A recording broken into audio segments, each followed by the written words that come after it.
গল্পের নাম নিতু আর আরিয়ান, ভালোবাসার যুদ্ধ। আরিয়ান বিপজ্জনক এক মানুষ। আরিয়ান ছিল শহরের সবচেয়ে বিপজ্জনক, রাগী আর ধনী মাফিয়া। স্কুলে থাকতেই তার মাথা গরম আর বখাটে স্বভাব সবার চোখে পড়ে।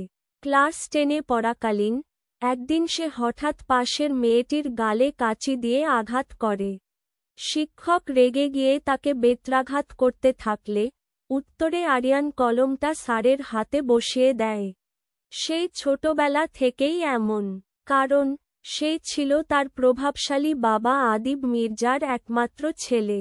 অর্থ, ক্ষমতা আর দম্ভে ভরপুর সেই বাবাই ছেলের অপরাধ চাপা দিতে গিয়ে নিরীহ এক মেয়ের মাকে খুন করে।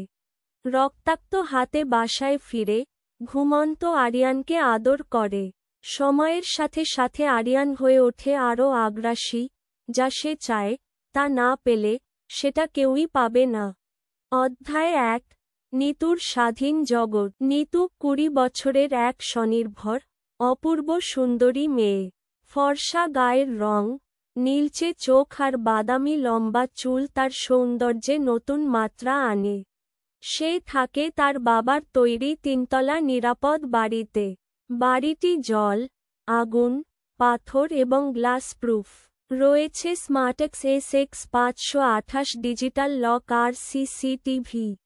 বাবা মার মৃত্যু তার জীবনের মোড় ঘুরিয়ে দেয়। নিজে পড়াশোনা, ফ্রিল্যান্সিং, কেক ব্যবসা আর ইউটিউব চ্যানেল চালিয়ে নিজেকে গড়ে তোলে। রান্না, ভিডিও এডিটিং, অডিও বুক বানানো আর বই পড়া তার শখ। অধ্যায় 2, আরিয়ানের পাগলামি ভালোবাসা। একদিন কেক অর্ডার দিয়ে আরিয়ান নিজে নিতুর সাথে দেখা করে। প্রথম দেখাতেই নিতুর প্রতি পাগলের মতো ভালোবাসা জন্মায়। নিতুর পরিশ্রম, স্বাধীন জীবন ও মেধা দেখে সে মুগ্ধ হয়। সে নিতুকে একটা অডি গাড়ি আর এক বিলাসবহুল ফ্ল্যাট উপহার দেয়। 700 কোটি টাকা খরচের পর আরিয়ান চাচাই জানতে পারে সেই ফ্ল্যাটের মালিক আসলে নিতু। এতে সে রেগে গিয়ে তার চাচা শিহাবের সাথে দেখা করতে যায়, যিনি বহুদিন ধরেই তার বাবার ব্যবসার টাকা নিজের মতো চালাচ্ছিলেন। এ সময় নিতু আরিয়ানকে বিস্মিত চোখে জিজ্ঞেস করে, আমার তো সবকিছু আছে, আমি কারো দয়ায় বাঁচি না, নিজেই নিজের সবকিছু সামলাই। তাহলে তুমি আমার জন্য এত কিছু করছো কেন? আমি তো এসব চাইনি। তুমি কেন আমার জন্য এত টাকা নষ্ট করলে? আরিয়ান চুপ করে কিছুক্ষণ তাকিয়ে থাকে, তারপর বলে, তুমি চাইলে বা না চাইলে আমি তোমাকে ভালোবাসি। আমি যা করি মন থেকে করি। তুমি আমার কাছে শুধু একটা মানুষ নও, আমার পৃথিবী। পরবর্তীতে শিহাবকে শিক্ষা দিতে গুন্ডা পাঠায়।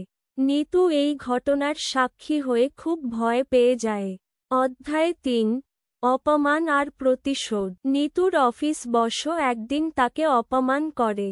খবর পেয়ে আরিয়ান নিজে যায়, শিকল দিয়ে বসকে মারধর করে, টেনে এনে নিতুর পায়ের সামনে ফেলে দেয়।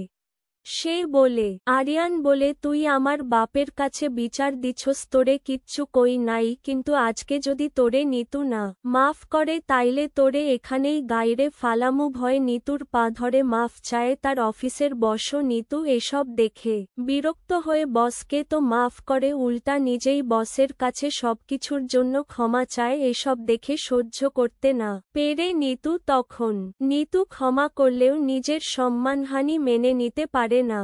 সে আরিয়ানকে জিজ্ঞাসা করে, তুমি কি শুধু আমাকে বিছানায় নিতেই চাও? আরিয়ান ধমকে বলে, তোমাকে যদি সে চোখে দেখতাম তাহলে প্রথম দিনেই সবকিছু করতাম। আমি তোমাকে সত্যিকারের ভালোবাসি। নিতু কঠোরভাবে বলে, কিন্তু আমি তো আপনাকে ভালোবাসি না। আপনাকে কি ভালোবাসা যায়? আপনার মতো একটা মানুষ যে সবসময় ড্রাগস নেয়, মানুষের সাথে পাওয়ার দেখায়, এরকম একটা মানুষকে কি ভালোবাসা যায়? তার সাথে কি সংসার করা যায়? আরিয়ান কষ্ট পায়, প্রতিজ্ঞা করে মাদক ছাড়বে। তার বন্ধু জিল্লু তাকে রিহ্যাবে যেতে বলে। অধ্যায় 4, আরিয়ানের পরিবর্তন। রিহ্যাবে যাওয়ার পর তার অবস্থা খারাপ হতে থাকে। শরীর মাদক ছাড়তে চায় না। তখন জিল্লু নিতুকে ফোন করে।